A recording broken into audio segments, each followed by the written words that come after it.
এই হরিনাম দিয়ে এই প্রেম ধন দিয়ে উদ্ধারিবী কথাটি বলে মনে মনে চমকিত হয়ে উঠলেন মা।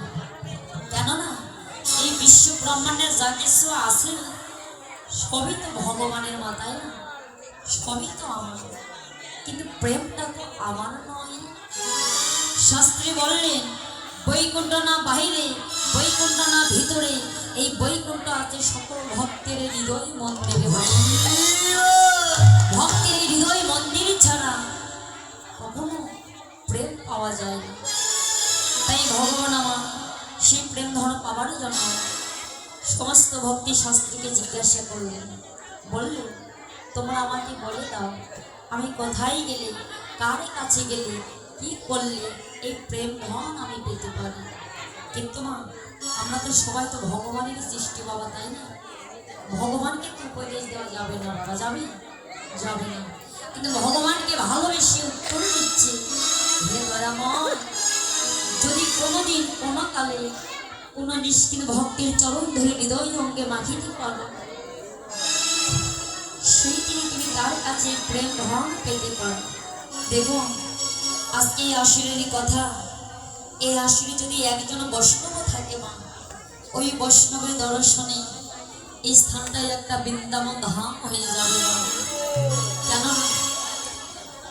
নদীতে স্নান করলে যেমন বাইরে ধুলো ময়লাগুলো পরিষ্কার হয়ে যায়, তত একজন কৃষ্ণ ভক্তের দর্শনে কোটি কোটি জনমের ভক্ত সঙ্গ লাভ হয়ে মা, লাভ হয়ে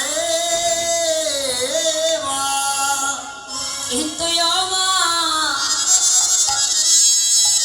আমি এতই অধম, আমি এতই পাষণ্ড, পাষণ্ড এই হৃদয় পেয়েছিলাম আমি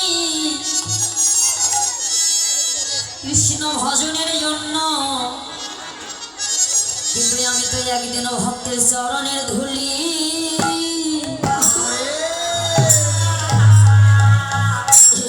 মাখলাম না রে।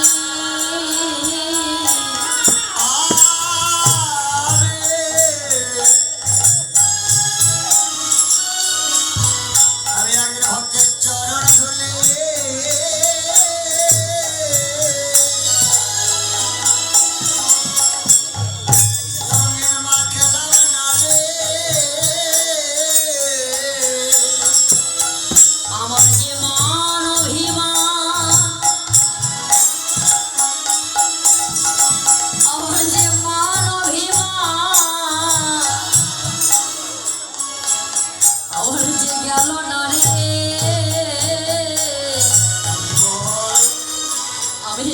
ভক্তের চরণে ধুলি